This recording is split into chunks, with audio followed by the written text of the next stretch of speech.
Welcome. In this session, we would understand the structure and the function of the internal components of ear. Now, we will start with a very fundamental classification. So, when we talk about ear, I can say we can divide it into outer ear, middle ear and inner ear. Now, we will start with the outer ear first. So, the external ear that is visible to us is known as pinna. This pinna captures the sound waves that are coming in. We will understand sound waves in detail as we go through the lesson in the later section. Now, this pinna has several parts. The lower part is known as lobula. Then you have the helix. Opposite to the helix, you have the antihelix. You have the region here which is known as concha. Now remember, this concha and cochlea are different, where most of the students get confused. So concha is a part of the outer ear, however cochlea is a part of the internal ear.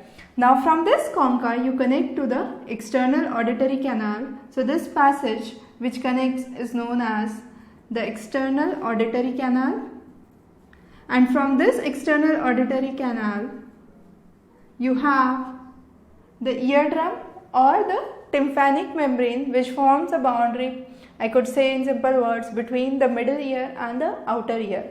Middle ear is composed of three bones, that is the malleus, incus and stapes. Now you have the outer ear, middle ear and the inner ear. As I said, the demarcation between outer ear and middle ear could be the tympanic membrane or the eardrum, what we call it, and the surface area is around 50 millimeters square. Between middle ear and inner ear you have another boundary which is known as an oval window, and this has a surface area of around 3.2 millimeters square. That means the surface area of the eardrum and the oval window here is significantly different. So, middle ear has an important role of impedance matching. We will understand how that works. So, when we talk about middle ear, it is mainly made up of three major bones which is known as malleus, incus and stapes. We can remember it as MIS. Then you have malleus, which is the hammer, and this hammer strikes on the anvil. This anvil moves the stirrup, and this stirrup finally sends the sound waves through the oval window to the inner ear. Now the inner ear is composed of two basic parts. The partitions of the inner ear are divided as cochlea and vestibular. So vestibular senses, which includes vestibules as well as semicircular canals.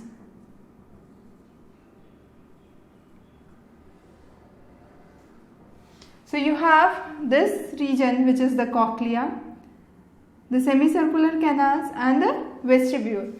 Now this vestibule and semicircular canal have a sole function of balancing the human body. However, cochlea has a sole role in auditory waves or transmission of auditory waves to brain. Now an interesting thing to understand here is, when you have the sound waves that are coming here, these reach the middle ear, which is air filled. However, the inner ear, which is predominantly cochlea, is fluid filled. As a result, there is a significant pressure change as it moves from middle ear to inner ear, because in the inner ear, since it is fluid, it is much denser as compared to the middle ear. First of all, again from the middle ear you have the three bones and you have two major muscles here. These muscles are known as tensor tympani and stapes tympani. So they are known as tensor tympani and stapes tympani, and these two muscles contract and decrease the magnitude of the vibrations that move on to the inner ear. So their main role is to support the ossicles, the three ossicles, and as the sound waves comes in as mechanical waves in the middle ear, they contract and decrease the vibration, the magnitude of the vibration as it moves to the inner ear. Again, this middle ear is connected to the eustachian tube, and this eustachian tube is an interesting feature because its sole role is to equalize the pressure. Now, this eustachian tube connects to pharynx, and this ultimately goes to the nose. So, whenever you are kind of swallowing or yawning, you have the eustachian tube canal that opens up towards the pharynx. Otherwise, usually it remains closed. So, you have eustachian tube that connects to the pharynx and the inner ear. Now, understanding the structure of cochlea is important. So, cochlea is responsible for the sound waves, as I said. So, when we say cochlea is responsible for the sound waves, that means we have to understand the structure of the cochlea. So, you have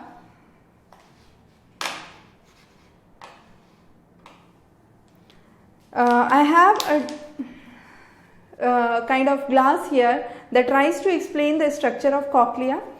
So, you have cochlea which is divided into three sections. You have the scala vestibuli, scala medii and scala tympani. The scala tympani is the lowest section. Scala medii, as the name suggests, is the middle section, and finally you have the scala vestibuli, that is the topmost section here. So, if I draw the diagram for the cochlea itself, the internal structure of the cochlea. So, what we are focusing now is the internal structure of the cochlea and how sound travels in the cochlea. So, you have the internal structure of cochlea that can be broadly divided as scala vestibula, that is the topmost section, the middle section which is the scala media, and the lowermost which is scala tympani. Now, between scala vestibula and scala media, you have a membrane which is known as Resner's membrane, and between scala media and scala tympani, you have another membrane. So, as you can see, you have two membranes. The one on the top is the Resner membrane, and the lower one which connects media and tympani is the basilar membrane. So, you have the basilar membrane which exists between scala media and scala tympani. Now, this basilar membrane acts as a band pass filter. Now, when we talk about band pass filter, I can say there are two kinds of filter, the low pass filter and the high pass filter. So, low pass filter filters the low frequency wavelength and the high pass filters the high frequency wavelength. So, this basilar membrane acts as a band pass filter. So, what exactly happens is the higher frequency waves cause the greatest vibration towards the base.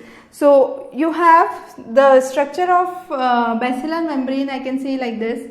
So, you have maximum vibrations that are caused towards the base and the least vibrations which are caused towards the apex of the membrane or the top of the membrane. So, that is the basic role of the cochlea. As it is fluid filled, I said it is much denser as compared to the middle ear, and the pressure increases in this region.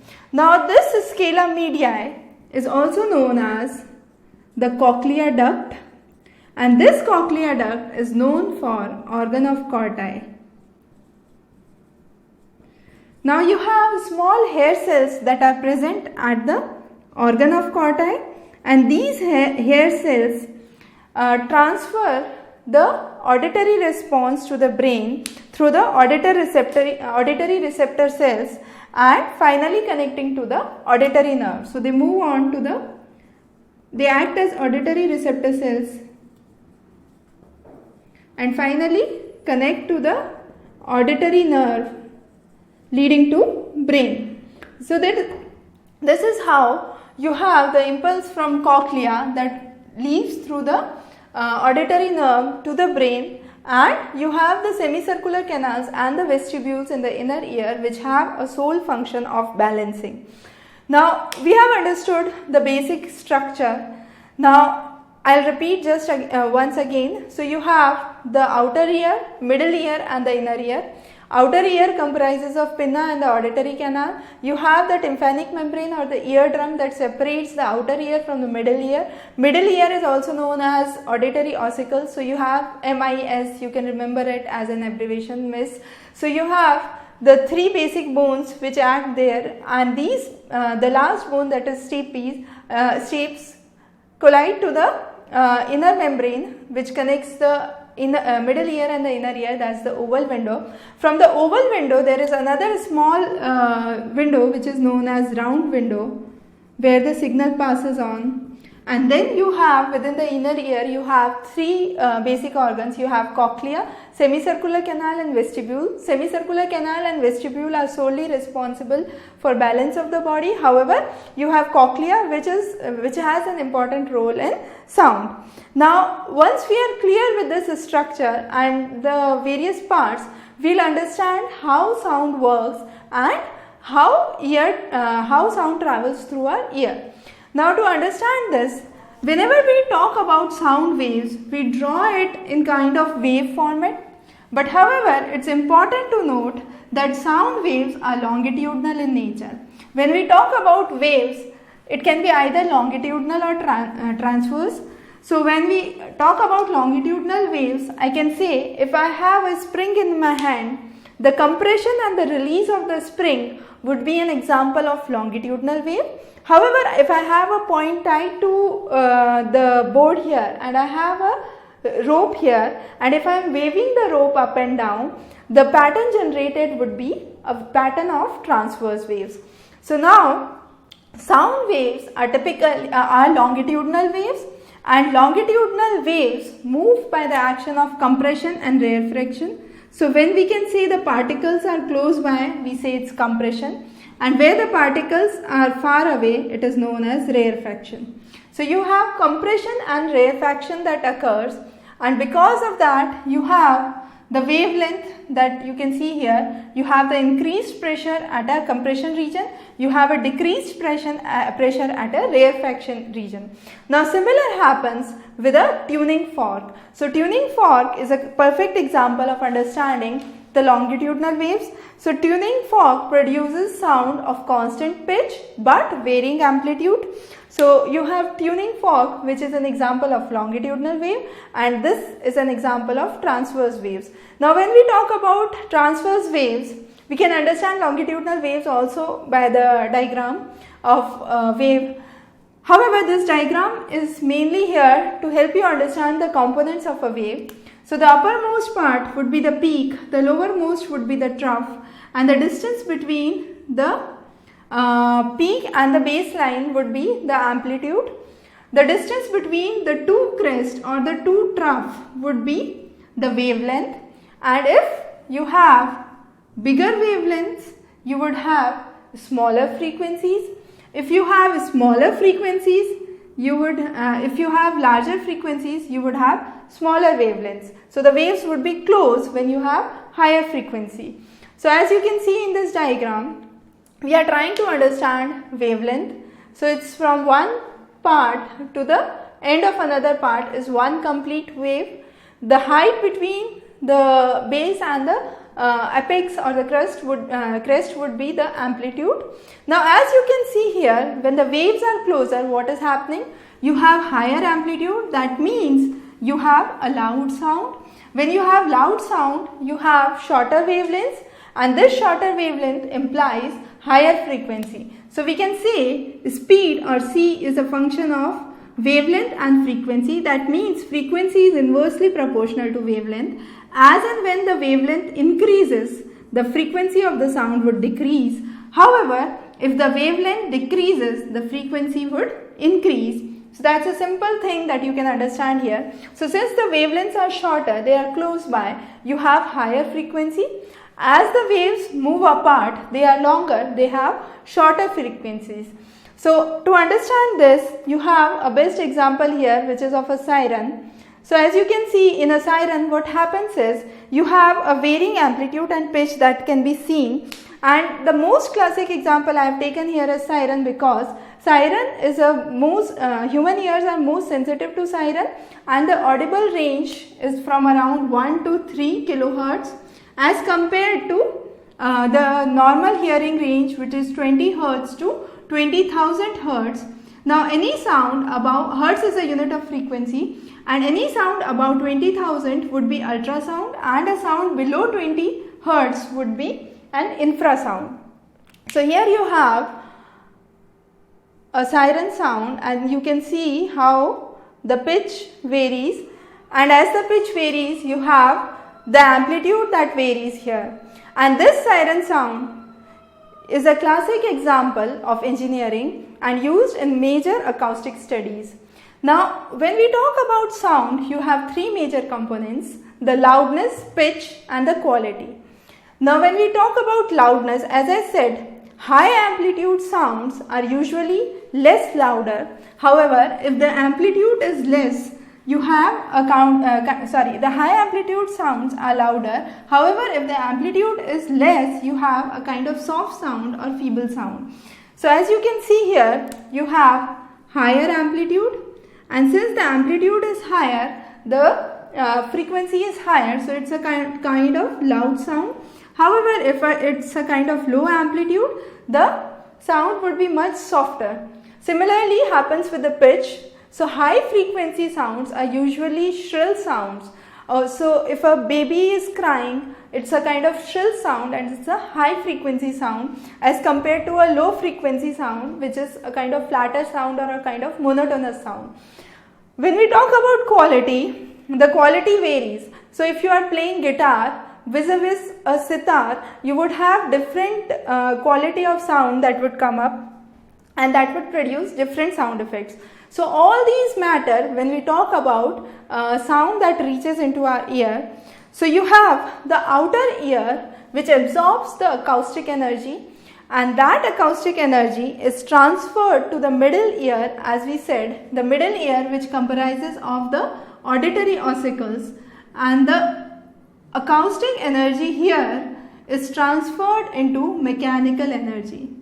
So you have the acoustic energy or the sound energy that starts from the outer ear. So you have the waves that come in through pinna, they go in through the auditory canal, reach the tympanic membrane or the eardrum, and finally enter the auditory, the middle ear or the auditory ossicles.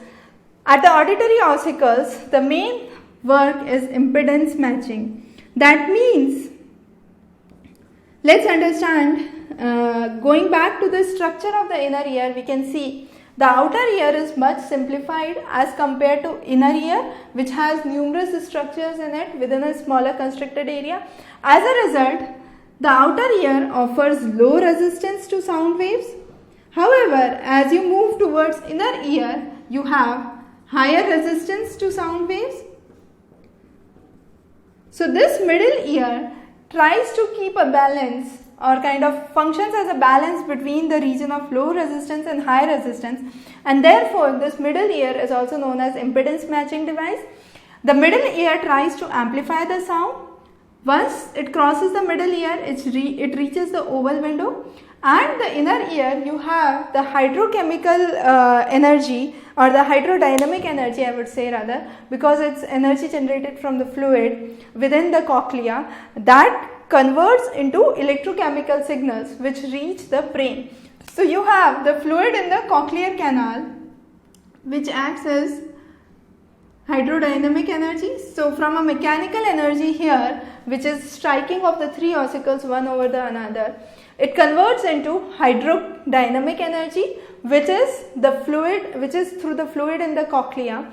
And finally, from the cochlea and the organ of Corti, you have the hair cells which send the auditory receptor cells or the auditory nerve signals to the brain. So therefore, hydrodynamic energy is finally converted into electrochemical signals, and these signals reach the brain finally, and through which we perceive or we try to understand the sound that comes into. So this is a basic structure of how the sound waves move. Now just some important point. Going back to the structure, we talked about the external ear. Now what is the main role of the external ear? The main role of the outer ear is protection, amplification and localization of the sound. So all the sound which is coming in from different areas is localized into the ear. So localization is an important function. Now pinna is the outermost ear, and pinna can be mobile or immobile. So human ear, we have a kind of immobile pinna which cannot move by its own, but you have certain animals which have mobile pinna like elephant, which can move on its own. So you have the external ear, you have pinna which gathers the sound, then you have the auditory canal that channels the sound, and finally you have the tympanic membrane or the eardrum which vibrates by the production of sound. In the middle ear again, you have the amplification of sound that occurs through the three bones, and as I said, the tympanic membrane is 55 millimeters squares as compared to oval window which is 3.2 millimeters square. So there is a kind of huge amplification of sound that is required as the area in which it is going is reducing. So it also functions as a impedance matching device.